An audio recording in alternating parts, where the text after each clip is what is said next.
এই যে ওই তরকারিটা মা বানাচ্ছে, সবার প্রথমে পেঁয়াজ আর ক্যাপসিকামটাকে এখানটায় হালকা শ্যালো ফ্রাই করে নেবে। এখানে পড়ে গেল পেঁয়াজ বাটা, কোনো ফোড়ন কিন্তু পড়েনি, সবার প্রথমে দিয়ে দিল পেঁয়াজ বাটা। পেঁয়াজটাকে হালকা নেড়ে নিলাম, নাহলে পেঁয়াজের গন্ধটা লাগবে।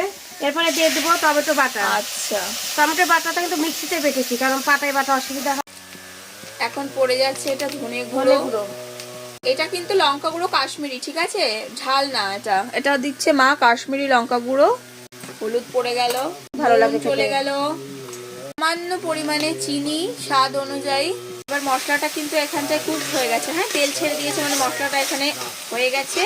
এবার মা দেবে ক্যাপসিকাম আর পেঁয়াজ দিয়ে দাও।